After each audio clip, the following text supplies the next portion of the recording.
The Center for Educational Media and the College of Education at Middle Tennessee State University are proud to offer professional development to K-12 educators in Tennessee through our online video library.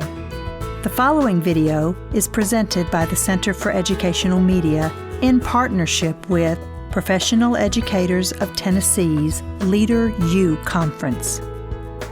For more professional development videos, check out our website at www.mtsu.edu/CEM.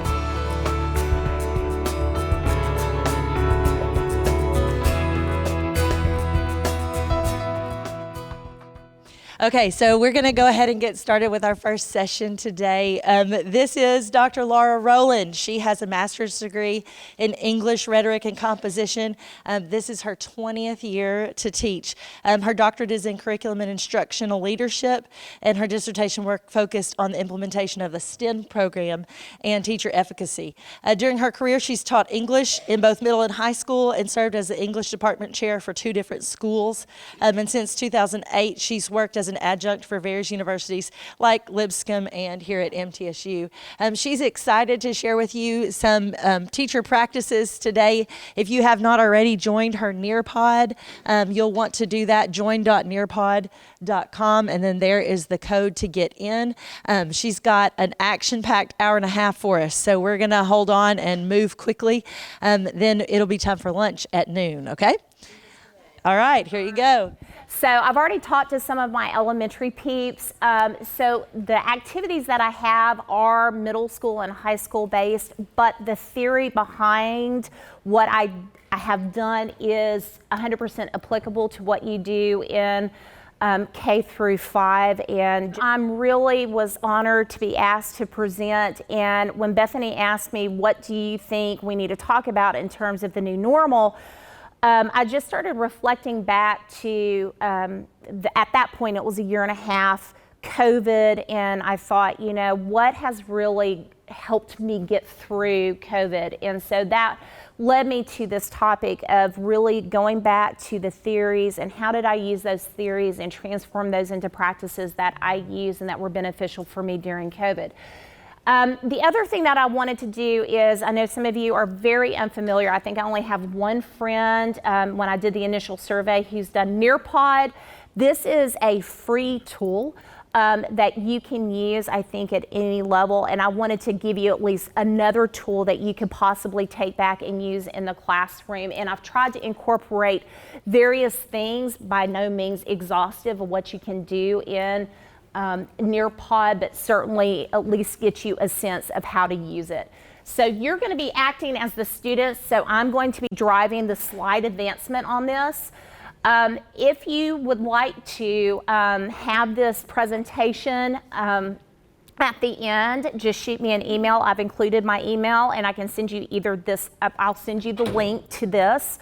There's also options for you to be able to download assignments and a PowerPoint that I've embedded in here. So if that's something that you think will be beneficial, you can do that as well. So let's get started.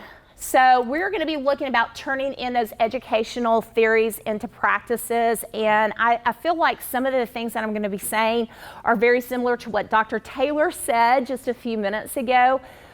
Look at us. It is June the 7th, and here we are, because this is really what defines us as teachers. We are always looking at ways to tweak our course structures. We attend professional development sessions during our summer break, right? We talk shop. That is one thing that I do constantly and across the curriculum, because it's how I get great ideas, because I steal them. Right? They're not my own. And I'm a troller. I go down the rabbit hole when I'm looking for something. And I feel like that probably is true of everybody in this room, right? So that's who we are. But, oh man, don't we get burned out because we burn that candle at both ends?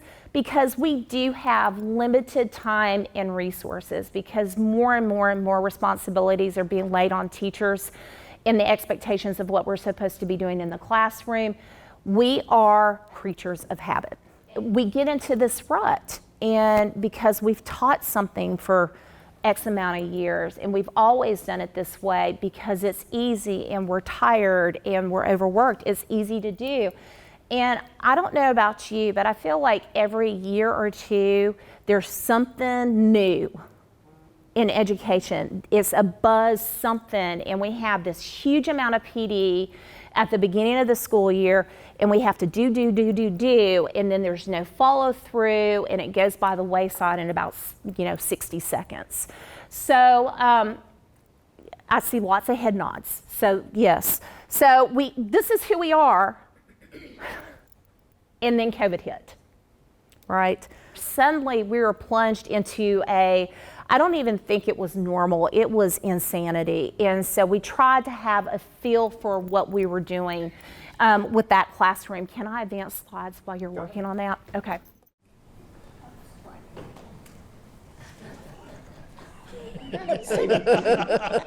Right. I still feel that way. I just don't have any words for that. So here's our first practice with Nearpod. What did your school year look like for 2021? So when you get on there, what you're going to do is you're going to hit right here. You're going to type. You have the option to do a picture. You can insert a video. You could record. You can put a GIF. And then you're going to post, okay? And then as they start posting, you have the option to like, just like you would on Twitter, different people's reactions as they come up. And one of the things I want you to notice with this is the kids are not are not limited to just words. They can do their images, they can do videos, they can do sound. And what a great opportunity to allow them to kind of express their identity. And then I love it. Y'all are awesome. I think this is awesome. I have done a very informal survey with no statistical basis whatsoever, but whenever I get with teachers, or I flew to Florida and back this last week, I actually wound up sitting by a teacher and I was like, how have your past 2 years been?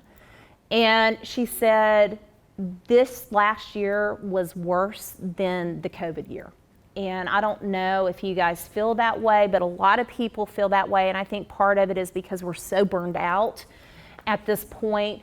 Probably I should have put this year, because I think we would have had a lot to do with that. So anyway, all right, we're going to move on. So I know Hattie, visible learning, buzzword. Bear with me because I promise I'm gonna make the application. For those of you who are unfamiliar with Hattie, I'm a little obsessed. My mentor, Dr. Connie Smith, one of her buzzwords is get your arms around the data, and I don't think anybody in education has gotten his arms around the data like John Hattie. So in 2012, he released a book called Visible Learning, and essentially visible learning is two things. First of all, it's making student learning visible to the teacher so that we know whether or not we're having an impact on our kiddos, but it's also making our teaching visible to the students so that they can learn how to become their own teachers. And so I think that is so true. And I think about the statement that Dr. Taylor, oh no, it wasn't. Who said it this morning? There's so many great comments. Be the teacher you wish you had. And I think that is such a great litmus for why Hattie's work is so important with what we do. So this is the data. This is why it's significant. What he did is he looked at 800 meta-analyses. And for those of you who are not sure what a meta-analysis is, a meta-analysis looks at X number of other studies and then collates that data to come up with findings. All right, so he looked at 800 of those. That was equivalent to 50,000 research studies and 240 million students. He redid that data 10 years later, went up to 1,600 meta-analyses, 95,000 research studies, in over 300 million students. So what that tells us is when we are looking at those effect sizes, we're looking at those interventions that tell us what works and doesn't work within the classroom, he's not wrong, because he has the numerical data behind it to support those findings. And it's stunning. And what's really stunning is there was some shift in the numbers, but not enough to make a huge difference in terms of what we know works or doesn't work in the classroom. So essentially what this slide is talking about is what we know in terms of effective classroom instruction or intervention. We have to look at his list, and we have to look at the 0.40 number. That's the linchpin. Anything at 0.40 we know has some effect, some impact with our students. Anything below that number doesn't work. It's negative. It has a negative impact, right? So that is where my information today is hinging on, and we're going to be looking at effect sizes that are over that 4.0 and things that I did in my classroom to help me get through this craziness. Here is a picture of his original data chart, and I know it's really bunched up, but if you'll notice, I capped it at the 0.7. So these are like our biggies that we know are effective in classrooms. And I'm going to be talking today about collective teacher efficacy for a lot. I'm going to talk about the jigsaw method. I'm going to talk about teacher credibility, scaffolding, and feedback, which is not on this one. But I am also going to talk about anxiety, which is negative, because I think we have to have that conversation given the context of where we are. So this is where I've embedded something for you. So you can actually click on this link, and this is going to take you to the website where you can search all of the effects that Hattie found in his study. So you can change your effect size. So this goes to -1 to +1.4. You can filter it by the number of studies, and you can filter it by the number of students. And so if you're looking at a particular effect to see how it impacts the classroom, you just click on it, and I'll go in so just you can see what it is. And this is a wonderful resource. So I'm just going to hit student personality. So this is what we know. We know that there's 21 meta-analyses. He's given us all the data. And if you look at the effect size, it's 0.10. So what that's telling us is that personality doesn't really impact student success in the classroom. The other cool thing is he lists all the studies. So if you are interested in like even narrowing down the studies and getting in and your hands dirty with it, because that's what we do, right? We troll, okay? You can do that.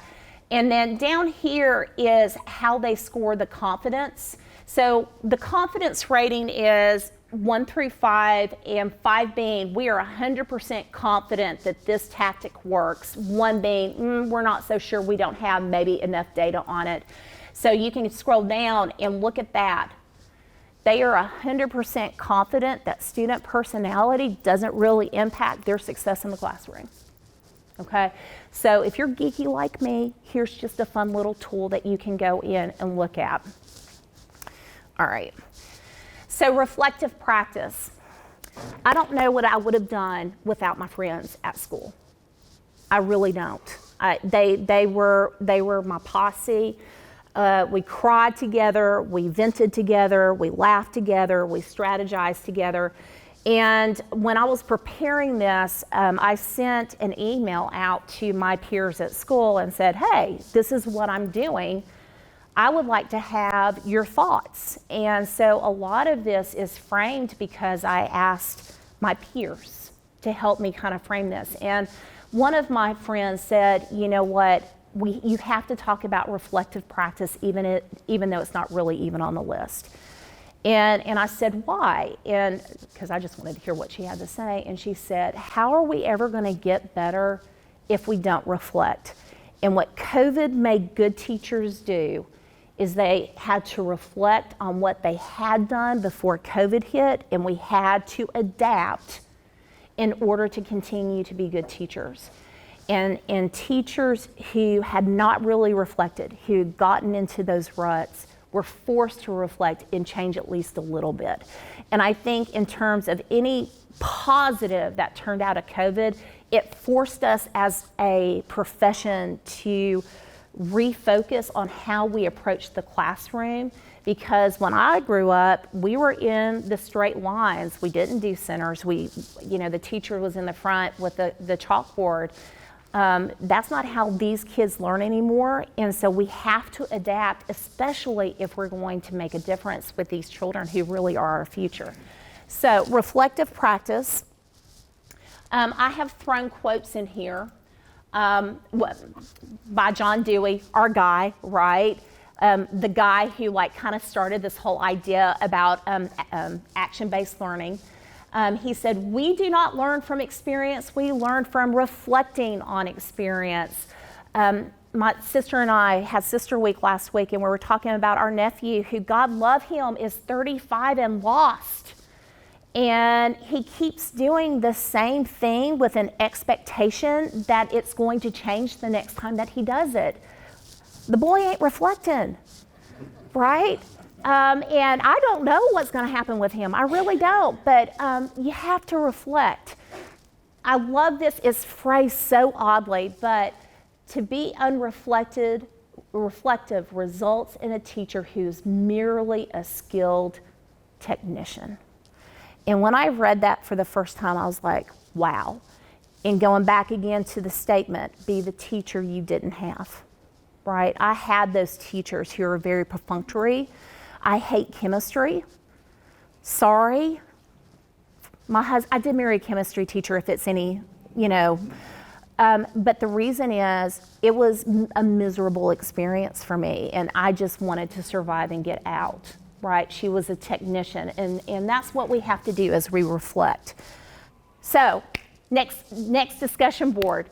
I would like to know, how did your practice change over COVID? And we're only going to take about 90 seconds to do this one, and you can one word it or a couple of words it if you want to. Look at all the reflection you have done. So this is what Hattie says in terms of reflection. Again, there's not necessarily an effect size on it, but he says, "I never allow teachers or school leaders to visit classrooms to observe teachers. I allow them to observe only students, the reactions that students have to incidents, to teaching, to peers, to the activity," which is one thing that really frustrates me with the team rubric. It's the worst rubric because it's not identifying what's actually happening in the classroom. I told you at the start that I got observed and my 12 minutes of technology didn't work. I got busted on not having my standards at the beginning of my lesson. And I was like, but it was on the PowerPoint, and he said the kids didn't know what they were learning today. So how is that, effective? In that class, every student talked, whether voluntarily or voluntold. They did independent work, they did group work, we did big people work. They were engaged, but that's not what I got graded on, right? And so that's, I think, as we're thinking about our new normal, and maybe as a collective voice that Dr. Taylor was talking about, we say we need to shift what's going on in the classroom away from the sage on the stage and more to the kids who are really what we're all about. So that's a little bit of a soapbox. I'm sorry, but I felt like I had to go there for just a second. So I have to talk about anxiety for just a second. Some of you wrote up there that you became school counselors. Yes, I don't know how many children I had cry, stressed out, just disengaged, and that's hard because you're trying to give them an education, but if emotionally they're not in a place where they can even learn, you have to take care of that need first, right? We learned that with Maslow's hierarchy of needs. So This is what Hattie says about anxiety. Look at the number of students that he evaluated with this study, with this effect. Almost 640,000 students, and if you notice, the effect size is almost double negative to be effective, okay? And I'm not here to say that we have to eliminate anxiety with our students. We can't, right? But we can be cognizant of that, whether it is a pre-K kiddo or if it's a 12th grader. I think being aware and doing actions towards helping some of the anxiety we can do, but we have to be aware of it, because if they're so anxious that they're shutting down. I had a student who was really smart but was so stressed out and so anxious that that student just kind of imploded and didn't turn work in, and it should have been an A work, and I was just fighting to get him to pass because of he was homeless, because he was about to graduate and didn't know what was going to happen, because right? And so just kind of being aware of that, I think, is important. So here's the definition of anxiety, if you would like. This is how Hattie defines it. The big thing, and this is why I wanted to bring it up, is the most critical aspect is coping strategies. And so with that student, I did what I could, and I was like, hey, let's see how we can use a calendar, you know? And then why don't you come in and check with me? And like, if you feel like you're falling down, come and talk to me. You know, that's a coping strategy. Wasn't the best, but it was on the fly, right? And I think that we all do that. I know teachers who are the people who cause the anxiety, that, you know, they teach by PowerPoint and it's not effective, and so they, you know, they load on to students and they go, blah, right? True story. My school, we are very heavily AP centered, and so it's just kind of an unspoken rule between those 2 weeks of AP testing. Everybody backs off. A friend assigned Great Expectations.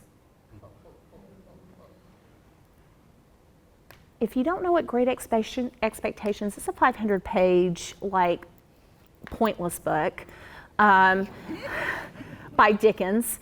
And the kids were having quizzes on it every time they walked in class, and they were expected to read 5 chapters during AP.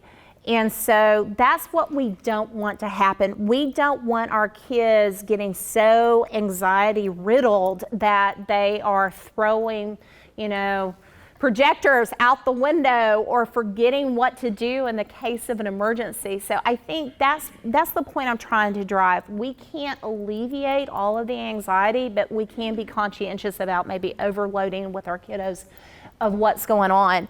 So I told you that I asked my peers, you know, for their 2 cents. And here are just some quotes from my peers, and these are cross-curricular. This is not just the English department, because I'm a big believer in not staying within my English clique. I like going and talking to the science people, even though I don't like chemistry, right? But this teacher, I thought, was insightful. If I'm anxious, how are my students coping? And the statistic that Dr. Taylor threw up, that the 1 in 5 and the 1 in 6, the adults were the 1 in 6, right? We're part of that. If you look in this room, there's probably 8 of us who fall in that anxious category, that depressed category, because of what COVID did. And so I think, you know, be kind to your students and is really relevant. And then this teacher said, I came to more understanding when students can't complete something because of another event in their lives that's out of their controls. I better understand now that we are affected by events differently, and we must have empathy and patience. Still have accountability. That's not what we're saying, but we have to have empathy and patience, and it doesn't matter what age, right? And then finally, I learned how to take deep breaths, and I tried and I am trying to help my students learn how to breathe. All right. So I discovered from my psychology friend how valuable brain breaks are, and on the screen is every kind of brain break that I did or my peers did this last year. If you have not discovered the joys of Just Dance on YouTube, it's phenomenal. And it's especially fun when you are doing it with the kids and you're laughing and you're engaged, or you're drawing with the sidewalk chalk, or it's a gorgeous day and you're like, let's take a walk around the building and just get some vitamin D. I have Rubik's Cubes, I have the little Etch-a-Sketches, I have coloring books. On here I have expos and desks. Y'all, it's the greatest thing I've discovered since sliced bread, because they doodle on their desk with the expos, but they also do work and collaborate with the expos on their desk. So it's just a thing that we have expos on every desk, and they know that they can doodle while I talk. Blooket, obsessed. If you have not discovered Blooket, let me at some point show you the joys. It's better than Kahoot. Werewolf, that was a new experience for me this year. So, I mean, and that was a kid thing. They're like, hey, when we have our brain break, can we do werewolf? And I was like, what is that? That kind of like sketch, but it was actually cackly fun. So, and so what we're at right now is at the 40-minute mark. And so if we were in my class, we would take a minute or two stretch break, because nobody likes sitting. So let's take a minute or two stretch break for our brain break. I won't make you do Just Dance though. But I can if you want to. Rasputin is very fun. So as we're coming back from our brain break, I would just love to know, I'm always on the lookout for like other ideas. So if you have other ideas, you don't necessarily have to write it up if you don't want to. If you just want to like talk to me about it, we can do that too. What is werewolf? Okay, so it's like one of these things where you you draw cards, and so you have a minion, and you're a werewolf, and then you have townspeople. There's like different roles. I've only played it once, and you have to guess who the werewolf is. So if you're the werewolf, you lie. And it's like, in the game that I was introduced to it, this kid did not want to lose, so he paid $20 to another kid so he would vote for him. I was like, really? I was like, what are you doing? So, I mean, like, it was insane. So, okay, I have to know about that. Glow in the dark vocabulary rap, please. I did. I have pictures and everything. It is. I did black lights, and I blacked out my room with, covering up the windows. And I even had them to wear glow-in-the-dark shirts for the next day. And I even bought them like bracelets and necklaces. They even wrote with highlighters all over their arms, because in glow-in-the-dark, the highlighters pop. Yeah. But they had to do their vocabulary. We do Wordly Wise. Yeah. And so they got together before that in groups, and they came up with their own rap. I love that. And they went up to the room and they rapped their vocabulary with glow-in-the-dark. I love that. It was the coolest. They loved it. That's got to be a hoot nanny. Yes. Anything that makes me laugh and is educational at the same time is like. They found they found beats on YouTube and they put it with the beats. Yes. It's really, when you allow children to be creative, it is truly stunning what they come back with. Well, it was amazing how they could put their vocabulary words and tie it in with the rap. I mean, it's wonderful. All right, so we're gonna shift. Okay, so now we're getting into what Laura Lynn figured out and did during COVID. So here's how I took Hattie's theories and put them into practice into my classroom. And again, my classroom looks differently than an elementary classroom, but the principles, what we know, are applicable across the grade levels. So the first thing I'm going to be talking about is self-reported grades, and I don't know if you were like me the first time I heard those three words put together. I went, right? Because I was like, no way. I mean, like, I had such a hard knee-jerk reaction to that. And then we're also going to talk about feedback, because the big thing you need to know about Hattie is you're going to identify like one thing that you really want to implement or focus on, but you're going to discover that it's intermingled with a lot of other things that are effective. And so then you just have that compounding interest in terms of what you're getting back in the classroom. So that's why I've paired the self-reported grades and the feedback here. So before we even get into the nitty-gritty and the numerical data behind self-reported grades, I want to hear the good, the bad, the ugly about what your thoughts are on self-reported grades. I think it requires trust and open-mindedness and, finding the best in our students and presuming positive intent, all those things that, are what we aspire, how we aspire to respond to students. Yes, I agree with that. It requires executive function. So as a teacher of littles, I'm not asking them to report their grades, but I might say, is this done? They're evaluating the doneness of it in kindergarten and first. And then as they get bigger, maybe the quality of it. And then did you follow my parameters? That scaffolding. All of those things require executive function to be able to compare and generalize this set of expectations with what I've actually done. Yes, yeah, right. Anybody have like a negative knee jerk to this? Yeah, may I ask, I don't understand what a self-reported grade is. I'm going to explain it in a second. I've got a definition for you, so I will define it for you. But so hold for just 1 second. I'm just thinking about like, what would that look like? Would they get a rubric? Would there be like, would they showcase their progress in a chart throughout the school? Right. How would that be seen and kept up? My husband hates it. So my husband, his current teaching assignment is physics, but he's definitely a science and math guy because he's taught it all. And he was like, it's impossible to do in the math and sciences. You humanities people, that's what he lumps me in. You humanities people and you people like mom, because his mom was elementary. Y'all could probably do this, but it's not the hard stuff, the hard like science stuff, it's just not applicable. And I said, okay, well, we'll see. The first time I heard it and the way it was described to me, I just was like, bleh. I mean, I did want to vomit because I was like, that's too much control that you're putting in the students' hands. And then COVID hit. And I had to reassess how I was doing things for my own sanity.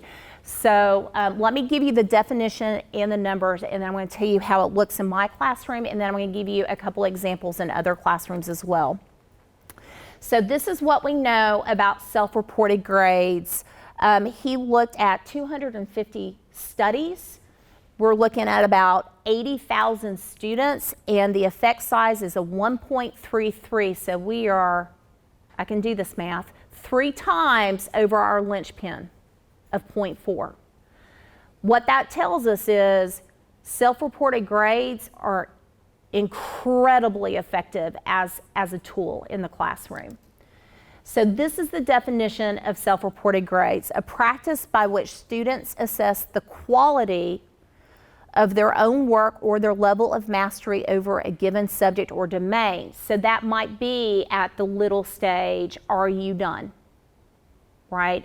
It may be at a bigger elementary stage, did I get my vocabulary words all right? How was I effective in creating that rap that I did? To up at my stage of, okay, you just wrote an FRQ, a free response essay in AP Lit. How did you hit the rubric, right? So here's the kicker. And this is where if you don't do it right, it is going to blow up in your face. You have to pair self-reported grades with what? It's in yellow. Both grades, the teachers and the students. That's right. That's right.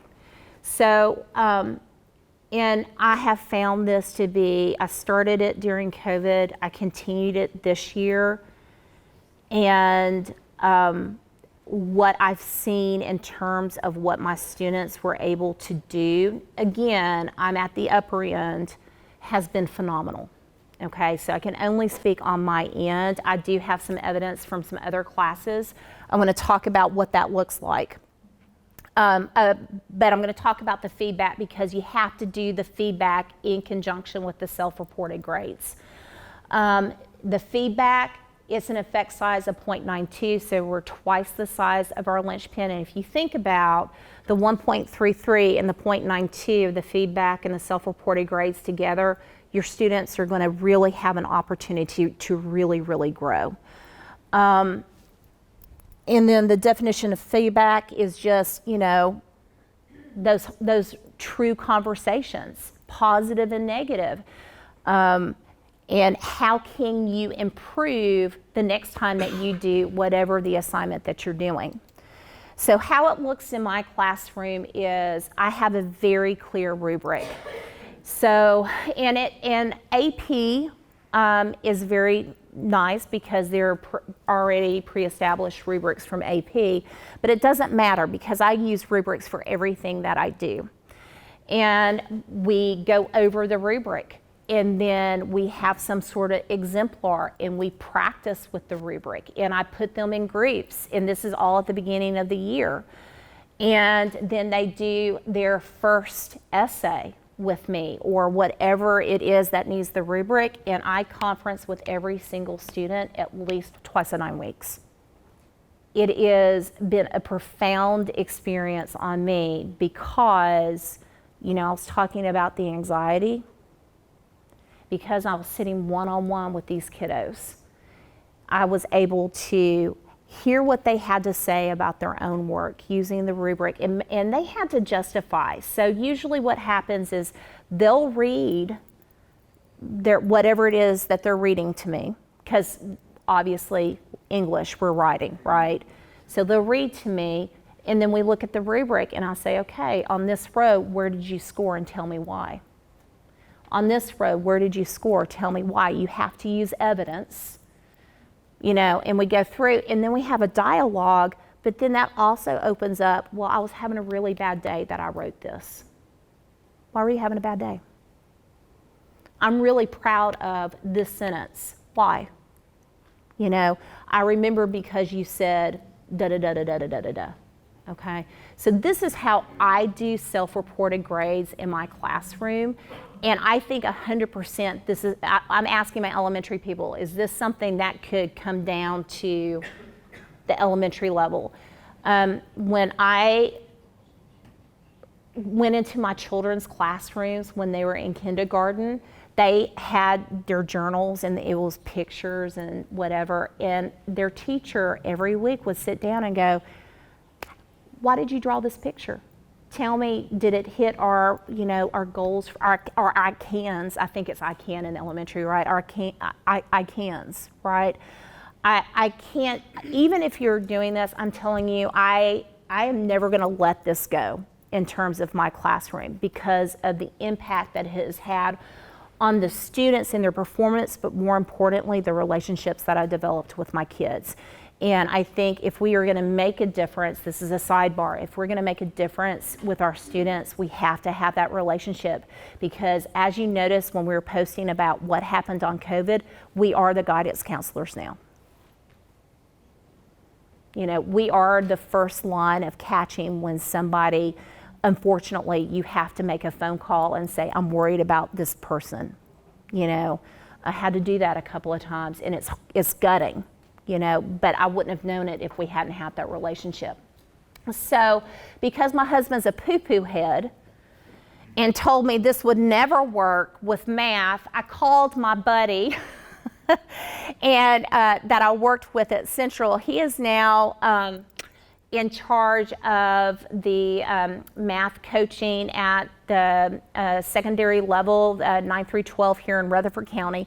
His name is Dr. Kyle Prince, and he has given me permission to share with you what he did and what it looked like in a math classroom. I will say, if there's a lot of factors that go into what he did, and if you were to pursue this as a science or a math person, because I have seen it work effectively, don't put something in your classroom that you're not sure about, or be willing to drop it if it completely backfires. That's, I think, the worst probably strategy, to put something in and it doesn't work and then you continue through with it. So there are too many slides on this, but this is embedded in the presentation for you. But this is his explanation of why he did what he did, and he's using more like a portfolio grading system, but it is also a self-reported, because at the end he has the students record a video and say, I think I deserve this grade because. He has the research for you. I thought that was significant in terms of our main goal is to teach, not grade, level them, provide hope, and provide a safe place to learn. So if you're interested, mathy people, this is what Kyle did. And then I've also included on here for you his rubric. Okay, there's that. And then, because I am an English nerd, so Sarah's a good friend of mine. When she told me how she was going to go self-reported grades, this is where I really badly knee-jerked, and I'm not going to do what Sarah does because I don't like it. It works incredibly effectively for her, so I'm going to share that with you too. Hers is gradeless. So here's the explanation of what she does in terms of the learning goals, the materials, and how she does the goal-oriented grading.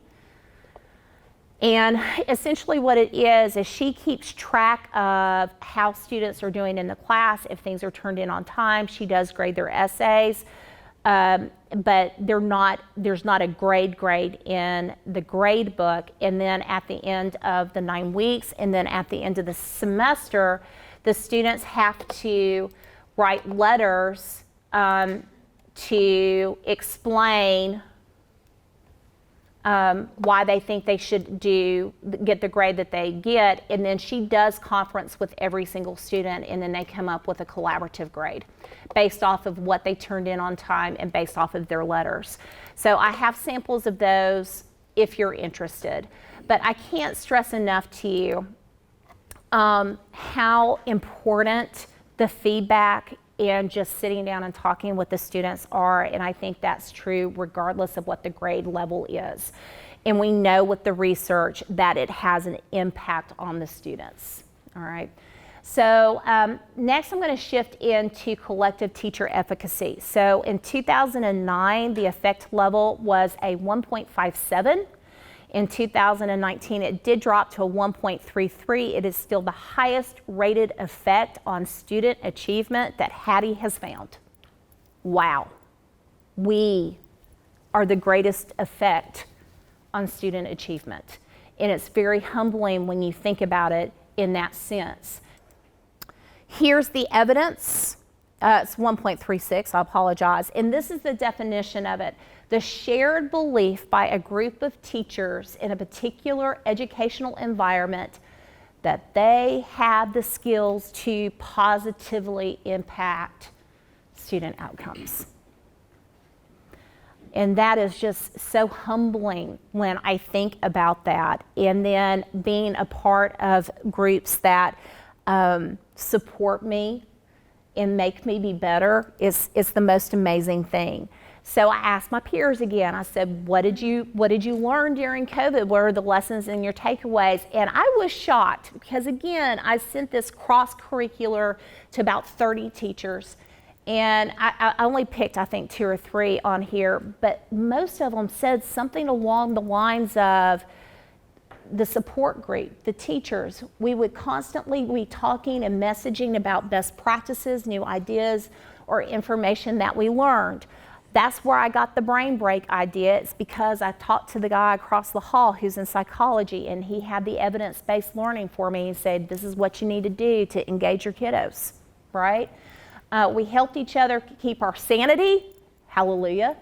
And I think that was the most important way they helped. We were all confused and we're winging it. That was right, weren't we? I'm so glad we're still having those conversations, because this year in some ways feels worse than last year. And I will say that more so than anything, my big takeaway from COVID was the community establishment, and I hope you had that experience, because I think when we're looking at the numbers of teachers who are leaving the profession, we have to establish community with our peers, and we have to give that collective teacher efficacy. We have to feel like we have the skills to make a difference. And I remember when I first started teaching, I was alone. I was given Wong's book, First Days of School, and that was it. Y'all, this was my first year of teaching. I mean, it was the kids that saved me, but it was not the community. And so I think we have to intentionally go back, especially as the more mature educators, to embrace those newbies who are coming in so that they don't leave after 3 years. I'm curious, when you first started teaching, you weren't teaching AP, were you? Oh no, that was the 6th grade. Right. Yeah, no, I've worked my way up to AP. So no, but I've taught every grade, 6th grade all the way up to 2nd year of college in English. And so I do have a good feel for the different levels and the people that I love best in the classroom. So, but yeah, no, so first year teaching, and they threw me in 6th grade. So with a couple of 7th graders in there to boot. So, I don't know. So again, this one talks specifically about PLCs, and I wasn't the only one who shouted out to Mr. Cowart, who was our psychology teacher, about the brain breaks, you know. So there are many ways that we can develop collective teacher efficacy. Y'all know Jerry Brooks, right? Our guy from Kentucky who gets into his car and he gives us dumb stuff that we all cackle at because it's true, right? But he is an incredible speaker, and I just went blank on the name of this particular presentation, but in it he says we have to do a better job about developing relationships, and I think that's one way we develop collective teacher efficacy. So in your department meetings or in your faculty meetings, sit by somebody you don't normally sit by, and then for 1 minute, the leader, the principal says, I want you to turn and talk to the person beside you about your favorite movie, your best meal, your whatever. And if you have enough of those over the course of the year, then you're starting to develop those relationships and finding out maybe common denominators to hook in with people. And that's what I do with my kids. Like, they come in wearing a Stitch shirt, and I was like, I'm obsessed with Stitch. I got my lanyard is Stitch with my school keys, you know, and so that's how we start those conversations. Teacher knowledge about one another's work. So I pulled this from the website CT3. They have lots of different ideas. I really liked this one because essentially I love knowing what other teachers are teaching who are not in my department. I know what's going on in my department.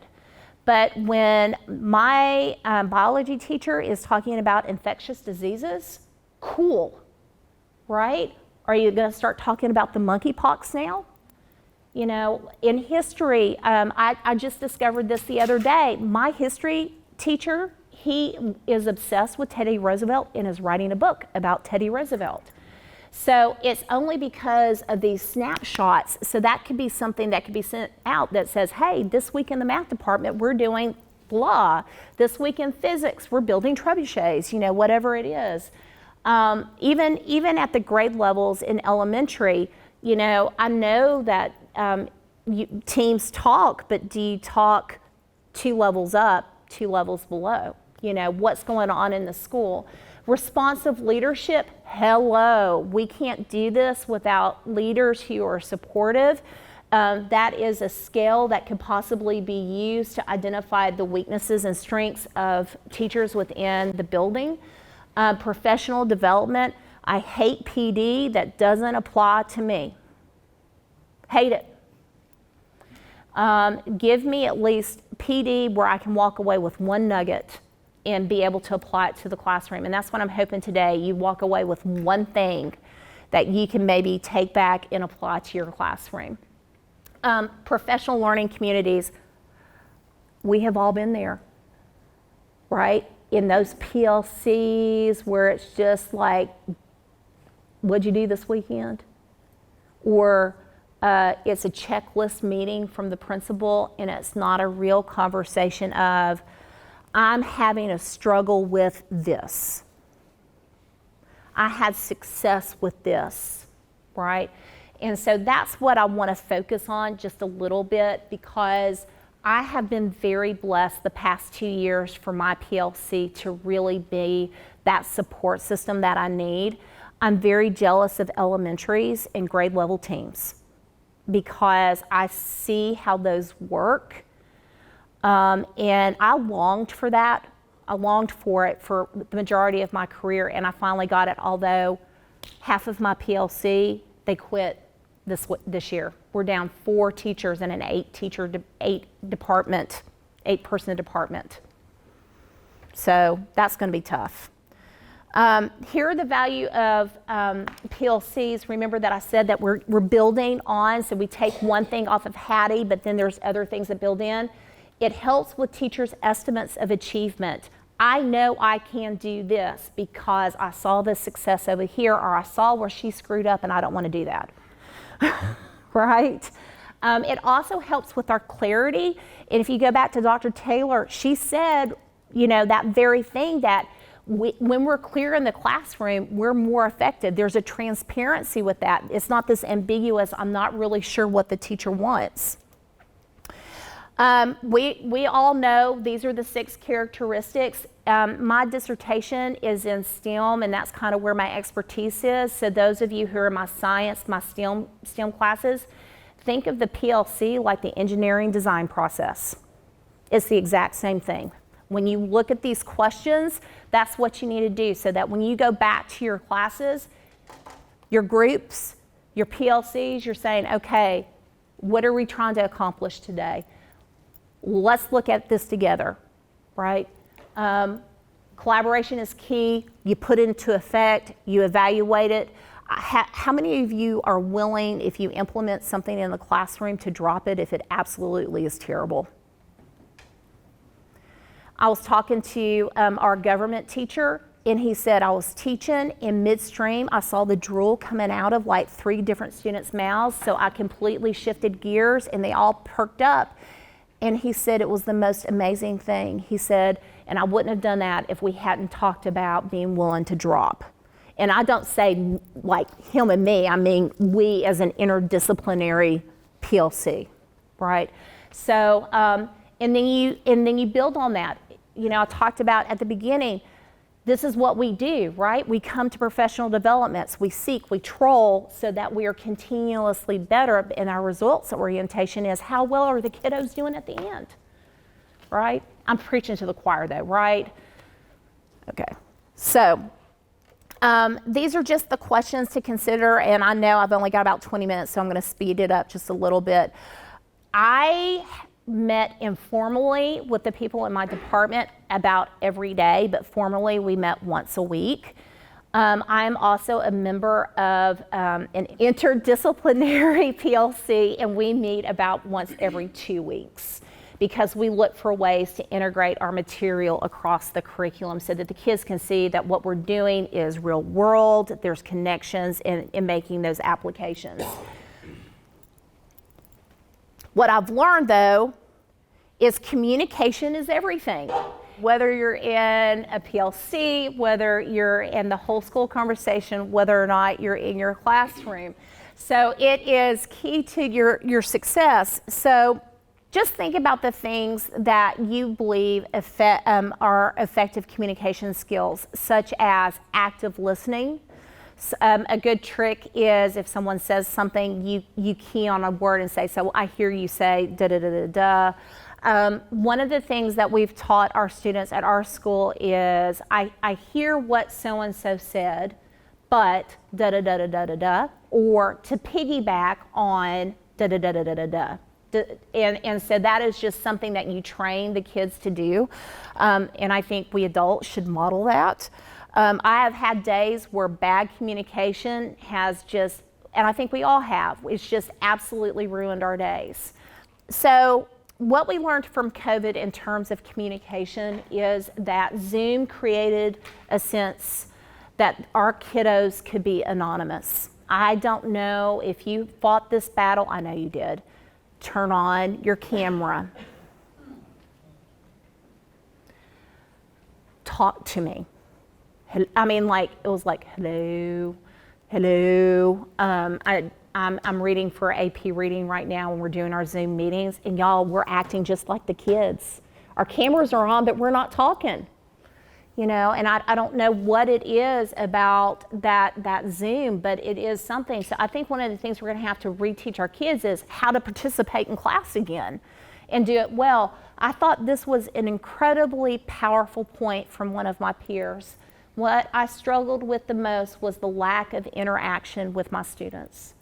They changed like superheroes do when they wore their masks, only it felt like we were gagging our students' voices.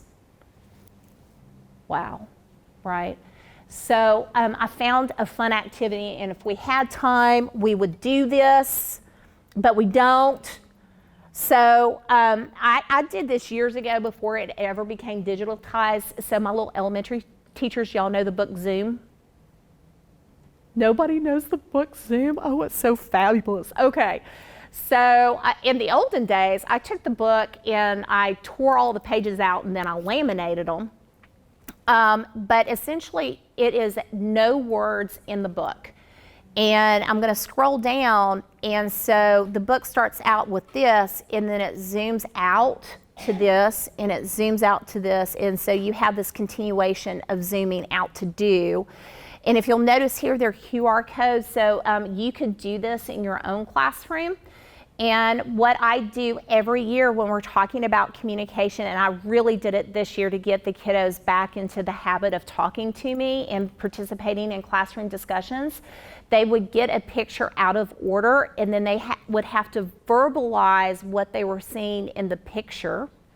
And then they would have to put themselves in order. So you had to have cooperative group work.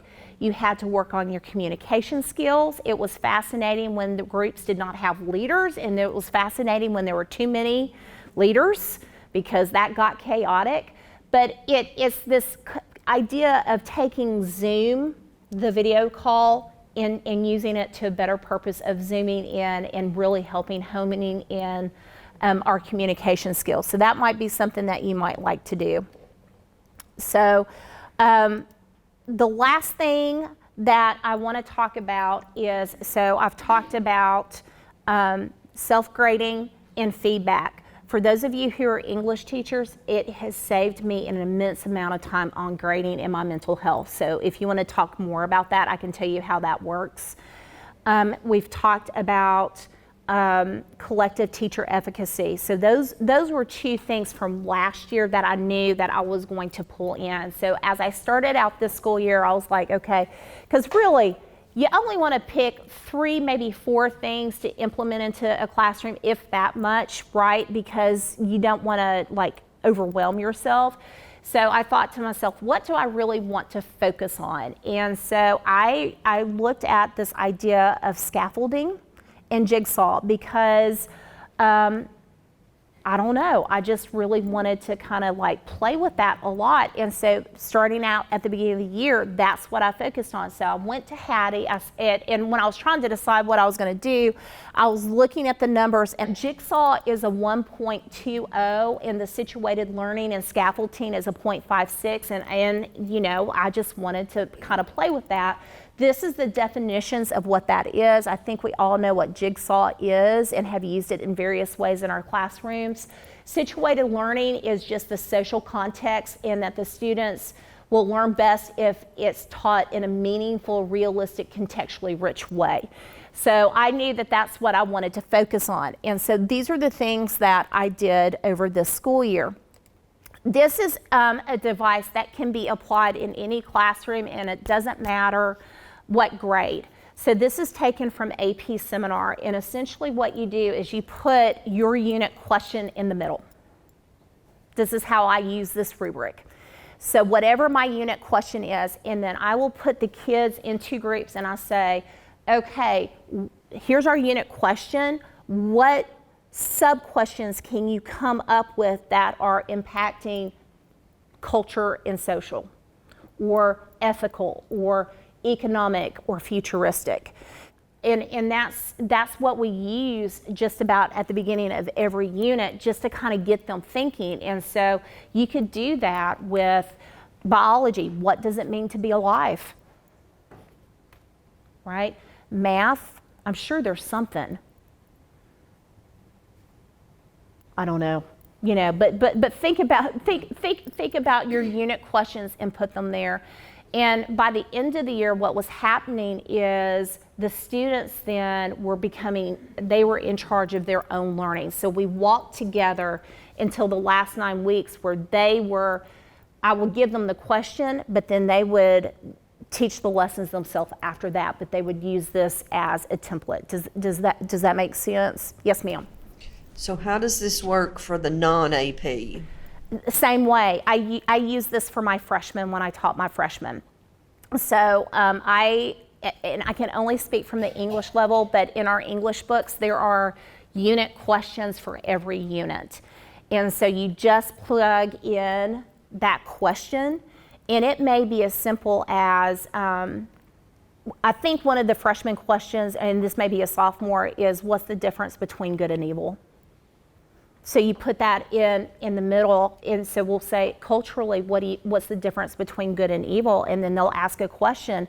It's a springboard for a discussion before you start the unit to get them thinking, maybe not so much superficially, but to see that this one question, there's a lot of different layers and directions that you can go in it. And I know that the science teacher has used this with the infectious diseases because, especially, you don't really want to talk about do you vaccinate or do you not vaccinate, but you can definitely start talking about the ethics of that. Why are people having such a problem with that? And so that was one of the questions that she asked.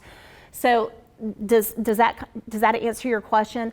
So I would look at whatever your unit is and then use the question or modify the question to adapt, and then have the kiddos kind of, and it's okay, you may have to guide them because it's a pattern and a training thing to get them thinking along those lines. But this is what I started the year off with, and it was really neat what we were able to see as they progressed with that. So this was my final lesson plan, and again, this is AP, but I think it could be modified. And I have done this with 7th graders. I did a very, very, very, very modified assignment like this with 7th graders. So obviously it's got to be age appropriate.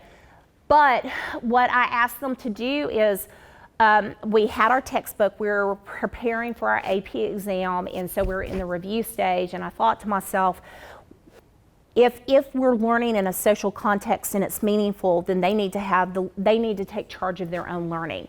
So we took the textbook, they randomly drew the chapter out of the textbook, and then they randomly drew one of our unit questions. And then that's all I did. What they did is they taught a lesson based off of 2 pieces, like a couple of poems. They had to apply the skills that we've been doing all year and teach the class. And that acted as a review for us. I know a peer of mine in just regular Honors 10 did something very similar to this as she prepared for the EOC. So it's something that's adaptable. You give them a skill set, you give them, I want you to focus on this skill and I want you to do this. And so they're becoming the experts on X, which fits that jigsaw piece, but it's also scaffolding the information that they've learned over the course of whatever time period that you're looking for. And that was really effective. I did, because it was AP, I made them do a few extra things because I'm mean that way. But this was I made them turn in a lesson plan, which is what that is. And then this is a PowerPoint that the kids came up with. And so that's the essential questions. They were looking at tradition and progress, and you can just see kind of what they did with that. So I've got sample lessons on that. And again, I recognize that this is not applicable for everybody in terms of the level that I'm doing, but maybe it's ideas that you can take and adapt in some way to fit your needs. This last thing is my obsession that I discovered in January. It's called Flipgrid. Which what can be embedded into Nearpod is Flipgrid. Oh yes, it can. But anyway, what I did, again, as part of the review, I had the kids scaffold the book of choice that they read, and that is something you can do at any level. Okay, you just read this book, how did it make you feel? You just worked this problem, pretend you're trying to explain it to a peer, how would you teach it? You know, whatever it is, and then it uploads to Flipgrid, and then everybody in the class can go and watch the video. And so that's really, so I only really hyper-focused on Jigsaw and scaffolding this year, and this is like obviously the culmination at the end of what I did, but it was so beneficial to me. And I had the kids, and this is the other thing, you know, we talk about feedback. What's my time? 4 minutes. We talk about feedback. I asked my kids for feedback. On my board, the last couple of days of school, I put keep, toss, revise. What did you like? What did you not like? What should I fix? And I have done that for the past 5 years. And every year, that's one of the ways that I evolve, because I'm getting feedback from my audience who's saying, yeah, that whole was an epic failure.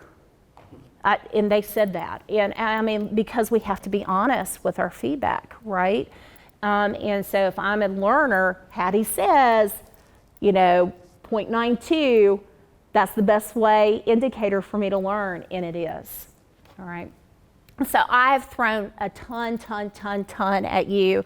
Thank you for your patience with me and with the wonderful involvement. This is my email address, rolandl@rcschools.net. I am going to close down this Nearpod, and I'm going to give you a code that is student-driven if you want this Nearpod. Okay, and then you should be able to access it, and if you have any problems, you have my contact information with that. And I'm also happy, if you would like to email me, I can send you the teacher link to this one as well. Thank you.